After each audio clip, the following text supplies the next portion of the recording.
નમસ્કાર દર્શક મિત્રો, ફરી એકવાર આપ સૌનું સ્વાગત છે. આપ જોઈ રહ્યા છો એસ લાઈવ ન્યૂઝ બુલેટિન. નજર નાખીએ અત્યાર સુધીના મુખ્ય સમાચારો પર. અનેક માંગણીઓ સાથે રિક્ષા ચાલકોની રેલી. સીએમઓ ઓફિસ જઈ આપશે આવેદનપત્ર.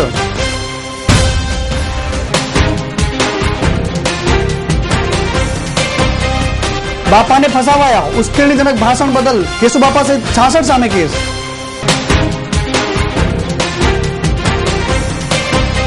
રૂપાલા માફી માંગે, કોંગ્રેસ બની આક્રમક.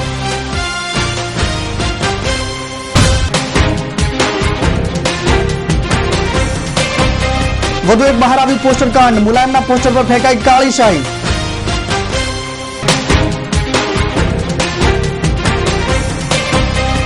વધુ એક સામે આવી મોતની લિફ્ટ. સુરતમાં માસૂમ બાળક બન્યો ભોગ.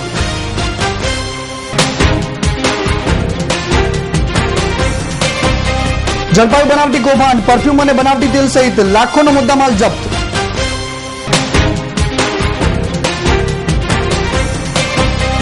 લંડનમાં શાહી ઉજવણી. મહારાણીના માનમાં ગુજરાતીઓએ પણ ઉજવ્યો હીરક મહોત્સવ.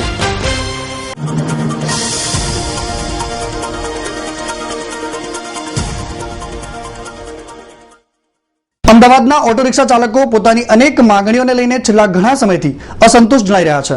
આગ ઝરતી મોંઘવારી વચ્ચે રિક્ષા ચાલકોએ સીએનજીના કરેલા ભાવ વધારા અને અનેક મુદ્દે પોતાનો રોષ વ્યક્ત કરી રહ્યા છે.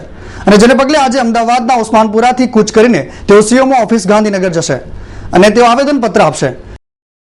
અમદાવાદ શહેરના 1 લાખ રિક્ષા ચાલકો અને સમગ્ર ગુજરાતના લગભગ 18 લાખ રિક્ષા ચાલકોને હવે એવું લાગે છે કે ગુજરાત રાજ્યના મુખ્યમંત્રી ઓટો રિક્ષા ચાલકોની અવહેલના ઉપેક્ષા કરી રહ્યા છે. એ લોકોની કોઈ પણ માંગણી મુખ્યમંત્રી શ્રી કાને રાખતા નથી. એટલે આજે સિમ્બોલિક રીતે, પ્રતિકાત્મક રીતે આજે અમારી રેલી ગાંધીનગર જઈ રહી છે મુખ્યમંત્રીને આવેદનપત્ર આપવા.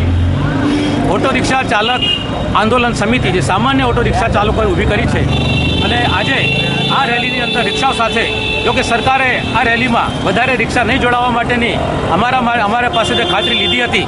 એટલે અમે આજે પ્રતિકાત્મક રીતે ત્યાં ગાંધીનગર જઈ રહ્યા છે અને મુખ્યમંત્રી શ્રી સમક્ષ અમારી માંગણી છે કે તમે કોઈને સાંભળો કે ના સાંભળો, પણ રિક્ષા ચાલકોની તમે નહીં સાંભળશો અને રિક્ષા ચાલકો જ્યારે વિફરશે તો આપણા માટે ગુજરાતની સડકો ઉપર નીકળવાનું પણ મુશ્કેલ બની જશે.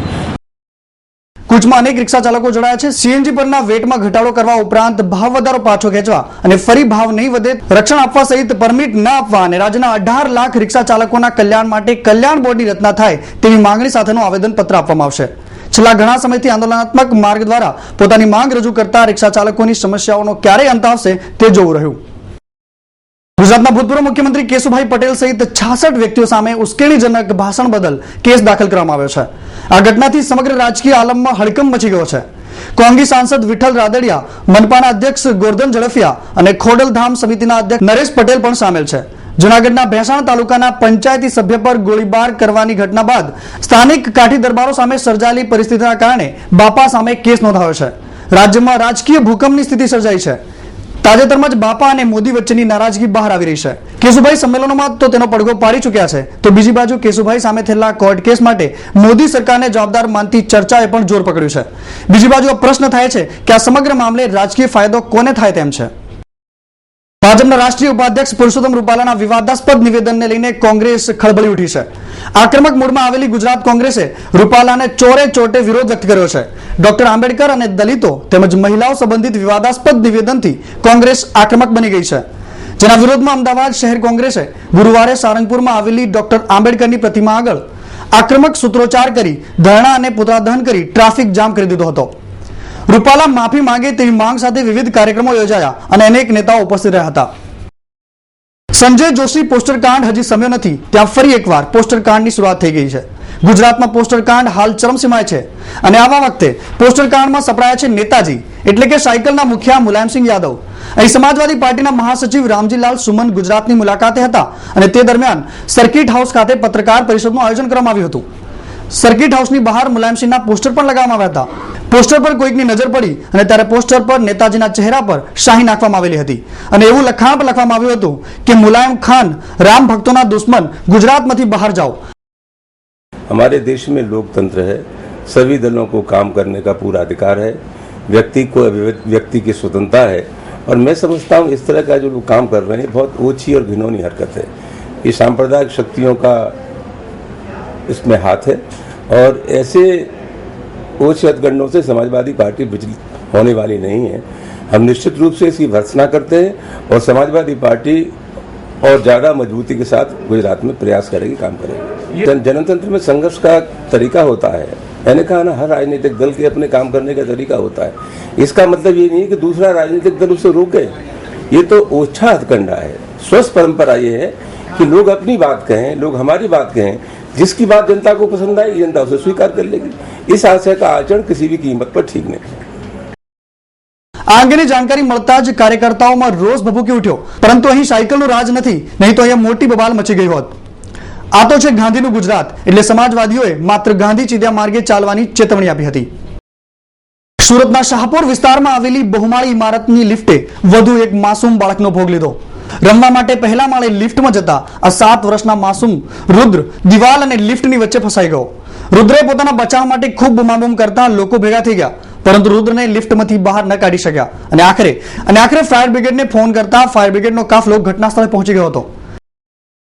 तो रेगुलर है, लिफ्ट ऊपर से नीचे से ऊपर जा रही थी तो बीच में फंस गई और लड़का फंस गया अंदर। ऊपर उसका सिर ऊपर था और बाकी का भाग नीचे लटक गया। कॉन्ट्रैक्ट में इन रेगुलर कभी आता है कभी नहीं आता है। हर महीने सर्विस का हर महीने दिया है, लेकिन रेगुलर आए ना आए ऐसा सब चलता है।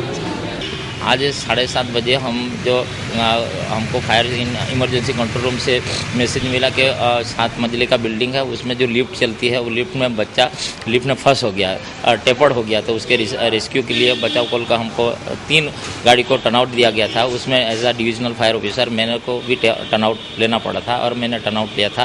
हमने जाके परिस्थिति को देखा तो बच्चा अपना हाफ पोर्शन बॉडी का लिफ्ट का दरवाजा और दीवार के साथ में फंसा हुआ था।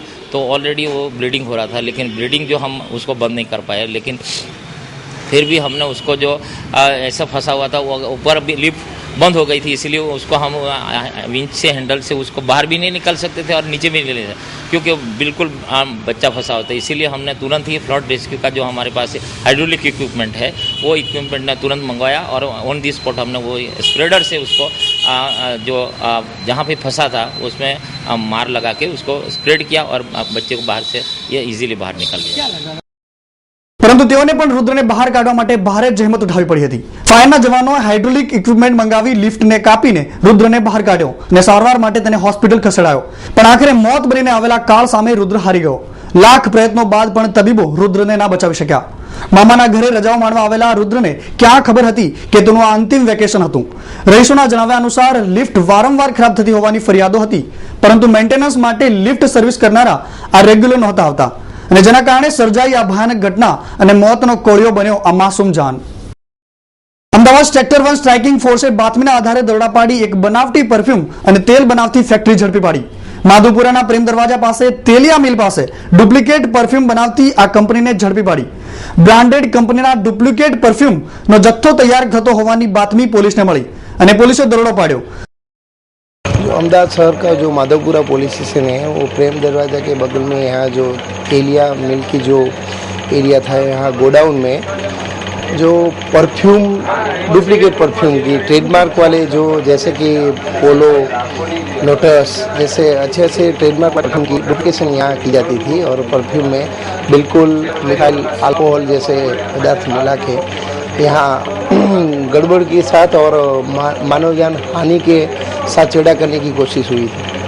इससे ऐसे तो उनका भी खुद की प्रोडक्ट चल रही है तो उनमें भी वो जैसे कि लीगली मात्रा में वो यूज कर सकते हैं, मगर जो यहाँ डुप्लीकेशन मार्केट में जो यूज कर रहे हैं वो अनलीगल काम किया है उन्होंने।